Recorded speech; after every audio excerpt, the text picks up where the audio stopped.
What up, guys? Sitting here chilling. So look, we're supposed to be racing a 2,000 wheel horsepower workhorse performance GTR this weekend, and I've got some shit that's supposed to show up tomorrow to help us out. We got some QA1 modular series shocks for the back of this thing, and I'm hoping that that's gonna help out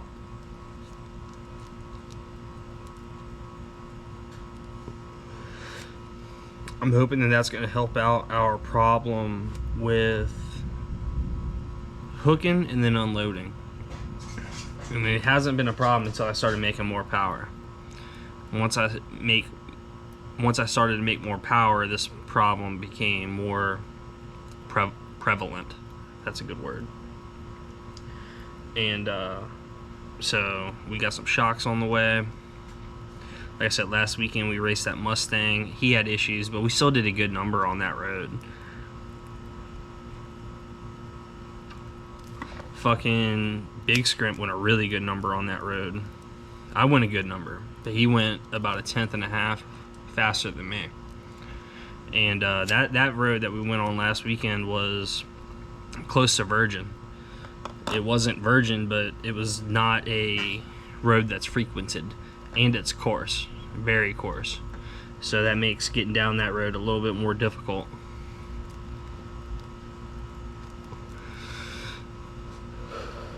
So I spent some fucking money on these shocks that I'm putting on the back of this car, and I'm hoping that we see some gains because something ain't working right. When I look back at the video of the Mustang run, you could see my tire bouncing up and down like a basketball, and that's just a sign that the shocks are no good. So I ordered some shocks, and I'm gonna call Strange tomorrow. Today's Sunday.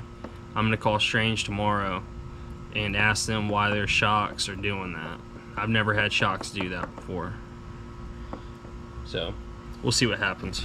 Show you guys, I ordered some QA1 mod series shocks, and these are by no means budget oriented. These are some of the best shocks that you can buy, because I just got seriously irritated because I watched the video back of me racing the Mustang, and you can just see the tire bouncing like a basketball. And I've never had that problem with the QA ones, the single adjustable ones that I had. I could plant the tire and go. These ones right here, it's like there's no shock. You ever see a car going down the interstate, hit a pothole, and the thing just going up and down in the wheel well? That's what my shit was doing, and it's not supposed to do that. So I'm gonna give video the QA1 shocks, and we'll go from there. But yeah, this weekend we're supposed to be racing a 2,000 wheel horsepower GTR, and it should hopefully be a good race. I hope I don't fucking fumble like I did at MPK. But if I do, I do. You know, fuck it. No one else is racing them. You know what I mean? So, all right, guys. I'll check back in with you tomorrow, and go from there. I said we're gonna be running that GTR, and so the shocks that I ordered is something that a couple things that I've done to prepare myself for this race is I replaced them Heim joints, which I already showed you guys that, but these are the coilovers that I got. It's the QA1 mod series.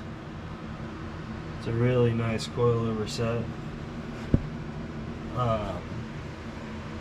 So these just have a lot stronger valving in them for compression and rebound. So, and it has right there the middle screws right here.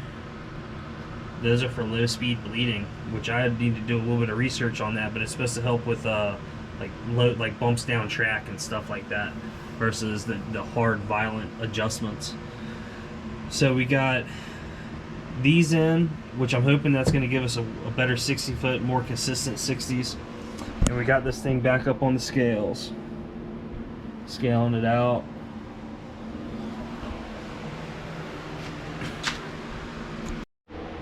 What up, guys? Back.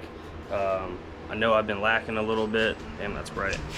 So look, I was supposed to race that GTR. We had it locked in for 1K aside.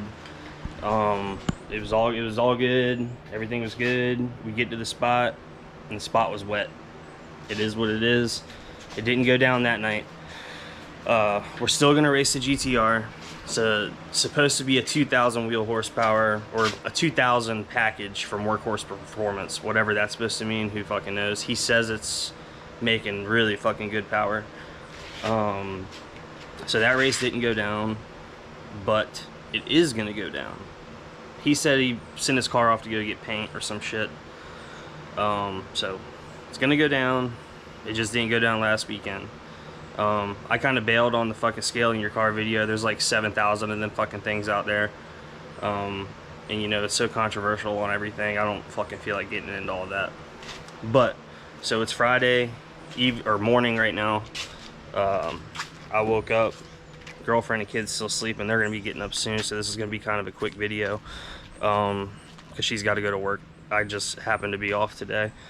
So look, this is what we've got done in the last couple weeks since Street Outlaws. So at Street Outlaws, I was having a fuel pressure issue, and I think that I said that in one of my other videos, but what I ended up doing is I just ended up putting one filter on there for now. I still got to order the other one, which I might do that right after I get done making this video.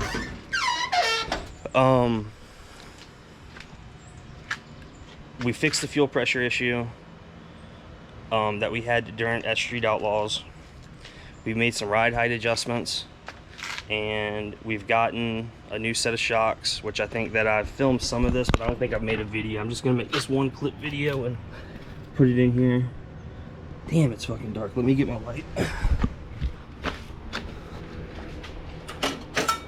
So I got some new shocks, and these are not budget for most people anyways.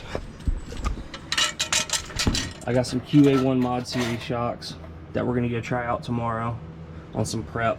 Well, they say prep, but this track usually isn't that good anyway.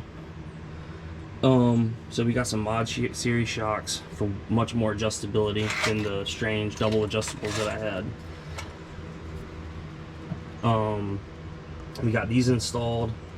We just have one fuel filter on right now over there.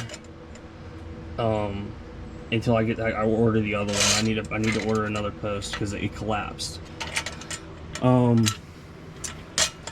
put new Heim joints on right here because that was the only mounting point, if you look at my other videos, that was not Heim jointed. It had the bushing style. So we ordered some Heim joints and put in there. So now I got Heim joint on the back on the bottom bar, Heim joint up on the front, Heim joint on the top mounting point up there. You can barely see it.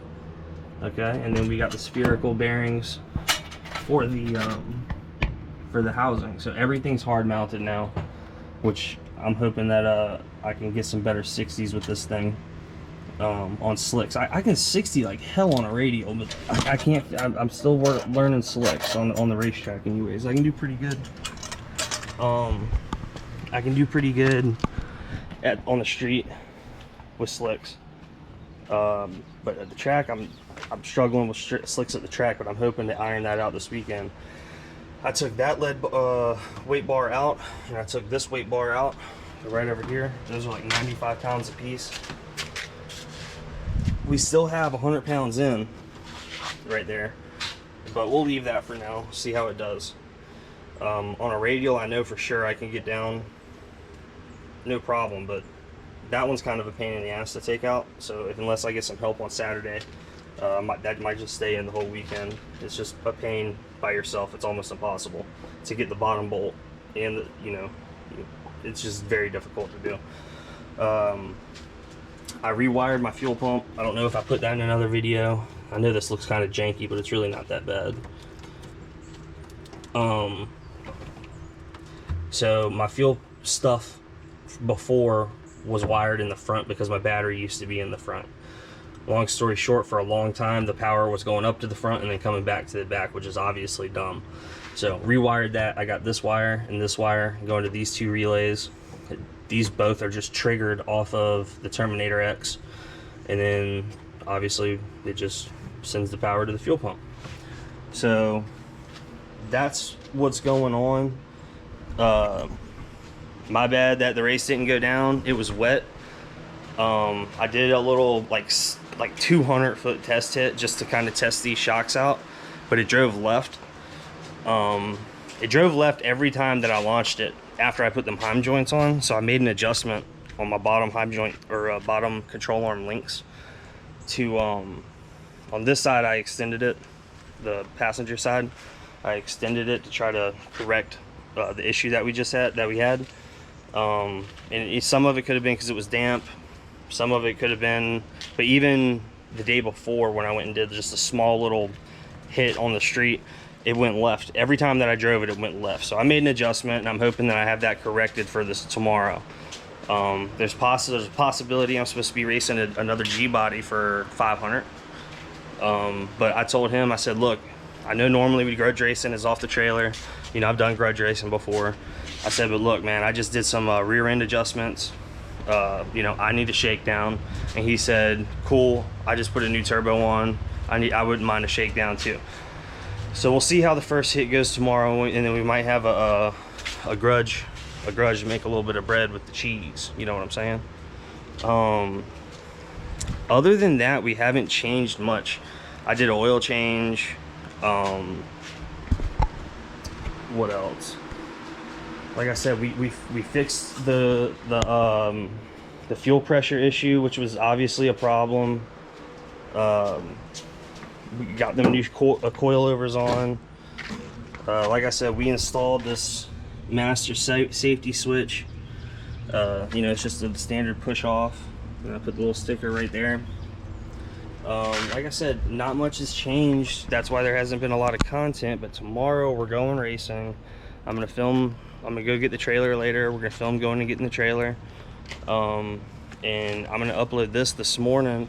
That way tomorrow you guys will be on alert or whatever, you know, that there's more content coming. I was just kind of warning you, or letting you guys know what went down, why it didn't happen.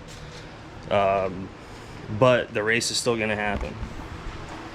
All right guys, peace out.